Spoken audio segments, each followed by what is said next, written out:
Ada 4 jenis penyakit hati yang sangat bahaya. Pertama, hati buta. Tadi saya bacakan satu ayat. Bismillahirrahmanirrahim. Fa innaha la ta'mal absar walakin ta'mal qulub allati fis sudur. Orang-orang yang jahat, manusia-manusia yang jahat, yang melakukan kejahatan itu bukanlah buta mata kepala. Fa innaha la ta'mal absar. Sesungguhnya mereka itu bukanlah buta mata kepala, walakin ta'mal qulub allati fis sudur, tapi buta hati yang letaknya di dada. Jadi dengan ini tuan-tuan, Allah bagi tahu kita antara penyakit hati yang berbahaya ialah hati buta. Bila hati itu buta tuan-tuan, maka tentulah orang tersebut hidup dalam penuh kegelapan yang tak boleh nampak apa-apa. Allah SWT membandingkan hati yang hidup dan bercahaya boleh digunakan dengan hati yang buta. Bismillahirrahmanirrahim. Awaman kana mayitan fa ahyaynahu wa ja'alna lahu nuran yamshi bin nas. Aman masaluhu fi dhulumat laisa bi kharijin minha. Dalam ayat ini Allah memberitahu kita, yaitu keadaan hati yang hidup bercahaya, satu lagi keadaan hati yang mati dalam gelap. Allah tanya kita, adakah sama? Kita tentu dapat jawab tak sama. Yang buta berada dalam gelap, Allah tegaskan, zaman masuk fi dhulumat laisa bi kharijin minha. Yang buta berada dalam gelap terus menerus, tidak boleh lari daripada kegelapan. Jadi ini yang pertama, hati yang buta. Yang kedua ialah hati yang mati. Ayat 122 surah Al-An'am. Bismillahirrahmanirrahim. Awaman kana mayitan ahyaynahu wa ja'alna lahu nuran yamshi bin nas kaman masaluhu fi dhulumat laisa bi kharijin minha. Adakah orang yang hatinya mati lalu kami hidupkan? Sesudah kami hidupkan, kami jadikan dalam hati yang hidup itu nur, cahaya. Dengan hati yang hidup bercahaya itu, orang tersebut dapat memainkan peranan menyebarkan kebaikan di kalangan masyarakat manusia. Orang seperti ini, hati seperti ini tidaklah sama dengan orang lain yang hatinya mati berada dalam kegelapan yang tidak boleh lari dari kegelapan. Dan ayat ini kita juga dapat fakta yang jelas, yang menghidupkan hati ialah Allah, bukan kita. Aman kana mayitan fa ahyaynahu. Adakah orang yang hatinya mati itu lalu kami hidupkan? Itu dia Allah, bukan kita. Sesudah dihidupkan, Allah lempahkan dalam hati yang hidup itu nur. Nur yang Allah lempahkan dalam hati yang hidup ini tuan-tuan, ada berperingkat-peringkat, ada bertahap-tahap.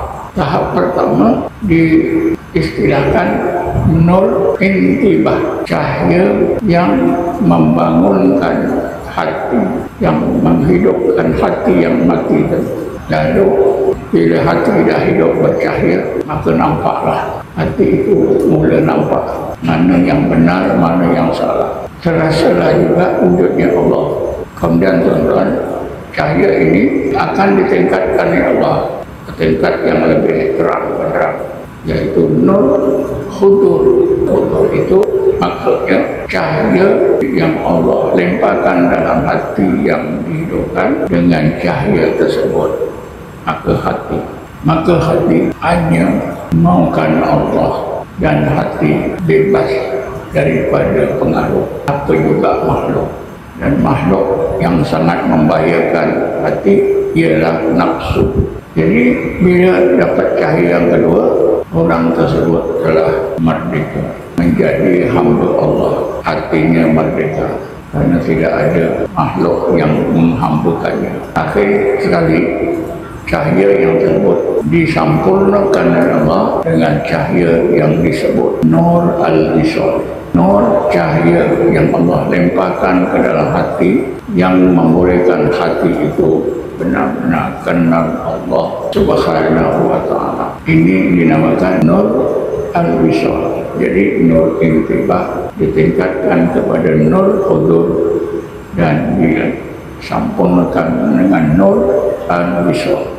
Selalu kita sebut ya, kenal Allah, sampai kepada Allah, kembali kepada Allah. Jadi apabila dapat Nur al-Wisal, orang tersebut benar-benar kenal Allah, dapat keridhaan Allah di dunia dan di akhirat. Kemudian yang ketiga, tuan-tuan, penyakit hati yang ketiga ialah hati keras. Hati keras.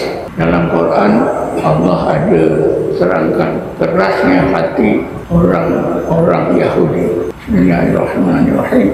Summa qasat qulubuhum min ba'di dzalika fa hiya kal hijarati aw asadu qaswa fa inna minal hijarati lamma yatafajjaru minhul ma fa inna minha lamma yahbitu min khasyatillah. Sesudah itu hati kamu jadi keras, wahai orang-orang Yahudi. Bahkan kerasnya seperti batu. Summa qasat qulubuhum min ba'di dzalika fa hiya kal hijar. Kerasnya seperti batu. Au asadu qaswa, malah lebih keras lagi daripada batu. Fa inna minha lamma yatafajjaru minhul ma wa inna minha lamma yahbitu min khasyatillah. Karena batu yang keras itu di celah-celahnya ada mengalir mata air, dan setengah batu itu bergulir dari atas ke bawah disebabkan batu-batu itu takut kepada Allah. Inna minha lamma yahbitu min khasyatillah.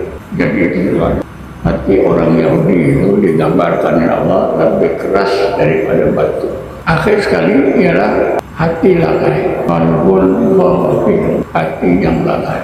Walaupun perkataan lalai ini macam biasa kita dengar, tapi lalainya hati itu sangat bahaya. Karena lalainya hati itu bukan setakat kita tak ingat tertinggal satu-satu barang. Kita lupa nak pergi kerja, tertinggal. Katalah tertinggal barang yang selalu digunakan, tertinggal. Itu lupa. Ini ghaflatul qalbi ini karena sudah benar-benar tenang. Orang yang hatinya ghaflah sampai ke mati, tempatnya ialah di neraka. Bismillahirrahmanirrahim. Walaqad dara'na li jahannama katsiran minal jinni wal insi lahum qulubun la yafqahuna biha wa lahum a'yunun la yubsiruna biha wa lahum adhanun la yasma'una biha ulaika kal an'am bal hum adallu ulaika humul ghafilun.